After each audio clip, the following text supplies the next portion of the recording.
And here we go. The initial reports officers received was that there was a male shot at the apartment. As officers arrived, they are met by several citizens who were outside who directed them to the upstairs apartment. Upon going up into the upstairs apartment, they located our victim, who's a juvenile male who was suffering from a gunshot wound. Officers initially provided medical treatment to him until medical arrived, who later transported him to UMC. Unfortunately, he was pronounced deceased at UMC. Based on those details, our homicide team has responded, and we've taken over this investigation. Right now, the details I have are very preliminary, and we have very little details. All we know is that inside the apartment, our victim was there with several other juveniles while they were hanging out, and then somebody heard a gunshot, and then our victim came out of a room.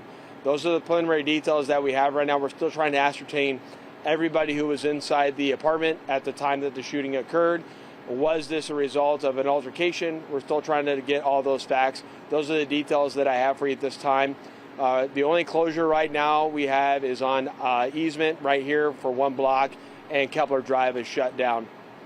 I do encourage anyone with any information related to this shooting, please reach out to the LVMPD homicide section or reach out through Crime Stoppers of Anonymous, Crime Stoppers of Nevada. You can remain anonymous. That information is greatly needed on investigations such as this, where we know very little details at the onset of the investigation.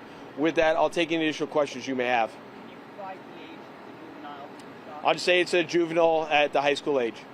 Any details on the suspects? Right now, we have no suspect detail. We're still interviewing everybody who is in the apartment or condominium at the time that the shooting occurred to ascertain, again, what occurred and what occurred prior to the shooting and what occurred after the shooting. We still don't have a solid account of what occurred before and after. No details on a possible motive at all? No, we won't. We probably won't know that until after we have to ascertain all of that, the information of who was here and what actually occurred at the time of the shooting. We thought we saw a CCSD police vehicle as well. Are they involved as well? Anytime that we have someone who's of a high school age, then we coordinate with school district police department just in case there's anything that might impact the schools.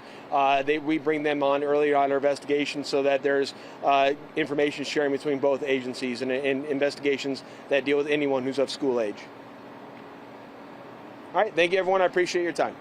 All right, if you're just tuning in, that is Metro Police giving a homicide briefing, and the sad details of a juvenile, a high school age juvenile, shot dead in this incident. They don't have a lot of details about suspects, not a lot of details about what happened yet, but again, if you're just tuning in, one person is dead in a shooting, and again, they are described as a juvenile of high school age. This was in an apartment, an upstairs apartment at an apartment complex there. According to police, the person was hanging out with several other juveniles, and someone heard a gunshot in a room. Police are trying to determine at this point what occurred before, during, and after. They will, as they say, be coordinating with the school district police department on this investigation. We are working to learn more details tonight on this tragedy involving a juvenile that was shot and killed, high school age, as detectives say. And we'll bring you updates right here on Fox 5.